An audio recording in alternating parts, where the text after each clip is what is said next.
او چېرته ورته نه میلاویږي.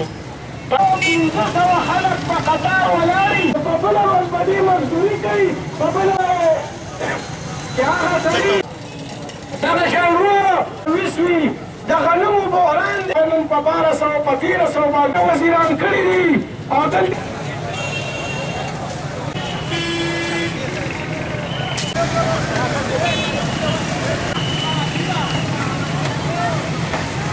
Atatürk hükümet! Atatürk hükümet! Petrol niyazi hükümet! Petrol niyazi hükümet! مسلمانان ورو خبرې خوړلې دي خو موږ سره خپل قائد او مشر ولاړ دی. امیر جماعت اسلامي ضلع 400 ته کلیدي او اخري خطاب په هغوی کوي.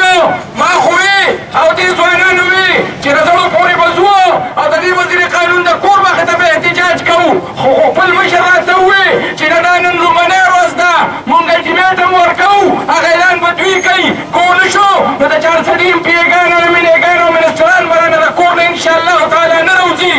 نو دا د غنمو سیزن دی، د غنمو توړه ګرانه شوه.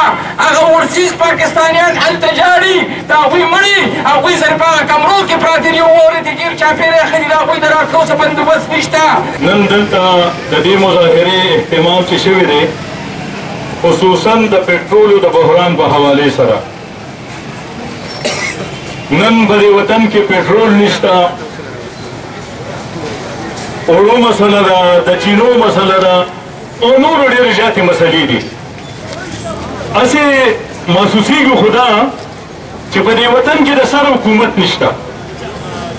که په دې وطن کې حکومت وي، په دې وطن کې ادارې وي، نو نه به دلته د پټرولو بحران و، نه به دلته د اوړو بحران راغلی و، نه به د چینو بحران راغلی و. د چینو مسله راغله، د دوی چې کوم خلک پکې ملوث وو هغه انګلینډ ته لاړل. د چینو مسله راغله، قوم ته دا خبره کوي چې مونږ کمیشن جوړ کړو، مونږ به خلکو ته وښولو. خو چې د هغې دپاره کوم کمیشن جوړ کړو نو د 85 نه به شروع کوي او بیا به ګورو چې کوم خلک پکې راغلل. ځکه چې د دوی نه پکې اخره کې راځي نو چې دې ته خبره ډول نه رسېږي. نن پټرول ولې نشته؟ د حکومت پالیسي دا ده چې عوامو ته کوم ریلیف میلاوېدلو شاملو نشي. نن خلک وایي په 100 روپۍ لیټر دی خو چې مونږ ته میلاوېږي. داسې ده که نه؟ عام د خلکو ذهن کې دا خبره کېنوله چې دا مه وایه چې ارزانې کې، ځکه چې ارزانېږي نو بیا به نه وي، نو خلک وایي ګران دي خو چې مونږ ته میلو شي. د دې وجې نه دا بحران دوی په خپله پیدا کړی دی.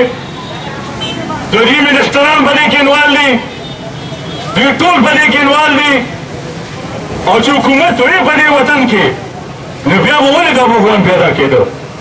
که حکومت وي په هغې خلکو بیا لاس اچولو چا چې دا بحران پیدا کړی. پټرول ولې نشته؟ ټول ملک د پټرولو ډک دی، هر دکان ته ورشي پټرول پکې پراته دي، خو ګران میلاوېږي، په بلیک میلاوېږي، په هغه ریټ نه میلاوېږي چې کوم عوامو ته سهولت ورکول پکار وو. د دې وجې نه وروڼو په حقیقت کې دا انتهایي نااهله حکومت دی. دا یو داسې حکومت دی چې د دې خپلې څه پالیسۍ نشته. دا یو داسې حکومت دی چې دې خپله څه سوچ نه کوي. دا یو داسې حکومت دی چې سهار یوه خبره کوي او ماښام بله خبره کوي. د هغې په نتیجه کې دا قوم یو لوی عذاب سره مخامخ دی. یو خو د کرونا عذاب و، قوم سره مخامخ دی، خلک بېروزګاره شو، خلک مشکلاتو سره مخامخ شو. د هغې په نتیجه کې په دې وطن کې یو لوی مصیبت دی. بېروزګارۍ په وجه باندې خلک ډېر زیات په فاقو باندې مجبوره شو، او هغه خلک چې هغه سپېدپوش خلک وو، خلکو ته لاس نشي نیوی، هغه خلک هم ډېر زیات ذلیل شو په دې وطن کې. حکومت د سره پالیسي نشته چې دا ووایي چې یاره موږ دې قوم له څه ورکړل. نن لاکډاون دی، سهار نه وایي لاکډاون نشته، بل ورځ وایي لاکډاون دی، بیا لاکډاون نشته. دا ټول هغه مسلې دي چې په پالیسو کې تسلسل نشته. د هغې په وجه باندې دا قوم دې ته دې مشکل حالاتو سره مخامخ دی. وروڼو د دې مظاهرې اهتمام د دې لپاره شو چې د 400 عوامو ته موږ صرف دا خبره کول غواړو که د کرونا عذاب دی، پابندۍ دي، مشکلات دي، د هغې باوجود هم د جماعت اسلامي کارکون، د جماعت اسلامي یوت، د جماعت اسلامي الخدمت فاونډیشن په دې مقام د خلکو سره ولاړ او د خلکو مسلې حل کړي دي. په کرونا کې هم د الخدمت فاؤنډیشن کارکونانو مسلسل دا کار وکړو او نن په کرونا کې دا ځوانان چې روتي د دې لپاره روتي دي چې د پټرول کومه مسله ده که دا مسله حل نه شوه نو بیا به انشاءالله موږ د دې وزیرانو او د دې امپیګانو د کورونو مخې ته انشاءالله احتجاج کوو ځکه چې دا ذمهدار دي ډېر یې قوم سره وعدې کړې وې ډېر یې قوم ته شنه باغونه ښودي وو ډېر یې قوم ته دا خبره کړې وه چې یاره موږ به لږه سهولتونه ورکوو دې قوم ته نن د سهولت په ځای دا قوم په عذاب کې مبتلا دی تاسو پټرولو پمپ ته ورشئ او وګورئ چې خلک پکې څومره ذلیله شو چې کله اوړه به راغلل او د ټرکونو پسې به خلکو منډې والې هغې کې خلک څومره ذلیله شو نن په دې وطن کې غنم ولې نشته وروڼو د هغې یوه خبره کول غواړم دې حکومت د دې موجوده حکومت چې کومه اداره ده د پورډ هغې چې کوم تخم د غنمو سخت کال ورکړی و هغه بیخي تش راغلی هغې غنم نه دي کړی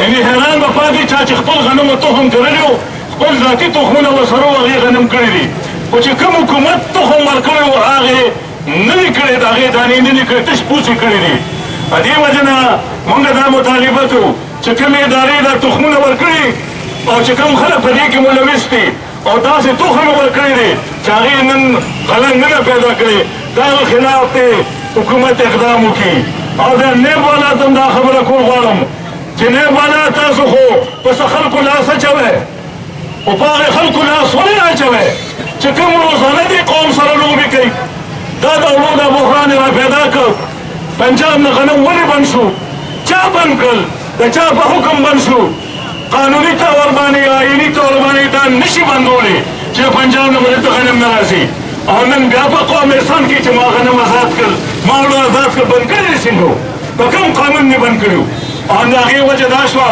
چې نن د وړو توړه د وړو بورۍ چې د غنمو د سیزن کې 1200 1400 ته ورسېده نو 3 میاشتې پس به بیا ګورئ بیا په 1400 روپۍ غنم توړه میلاویږي او دا به ځکه میلاویږي چې دا زمونږ دا ټول قوم په دې کې ملوث دی مونږ کې حس نشته مونږ کې دا بیداري نشته چې مونږ خلک وپېژنو مونږ خو چې څوک راته ښه ډول وغږوي هماغې خلکو زندهباد وایو هغوی پسې روان یو او هغه ډولونو والا پسې روان یو د ډولونو والا پسې چې ټول عمر همدغه مشکلاتو سره مخامخ دی نن وګوره زما تاجر ذلیله شو رسوا شو کاروبار کوي انتظامیه راځي هغه بې عزته کوي دغسې چینچن والا سره چې کوم حال شروع دی دغسې زمونږ د هر یو روزګار والا ډېر مصیبت سره مخامخ دی دې وجه نه وروڼو موږ خو نن یو ابتدا وکړه یو د مظاهرې شروع کړه دې قوم ته دا خبره کوله چې په دې کرونا کې به مظاهرې کوو انشاءالله دا قوم به راوباسو نن شب قدر کې مظاهره ده انشاءالله په تنګي په تاثیر کې مظاهرې او موږ به مسلسل انشاءالله دا کار تر هغې پورې کوو چې دا قوم له دې عذاب نه خلاص کړي دي زه ستاسو ټولو ډېره شکریا ادا کوم او انشاءالله په مستقبل کې به موږ د دې قوم رهنمایي هم کوو اوس هم کړې ده بیا هم کړې ده او بیا به هم کوو انشاءالله او په هر مشکل کې به دې قوم سره ولاړ یو او انشاءالله د مسلو د حل لپاره به دوی سره ودرېږو د دې مسلې به حل کوو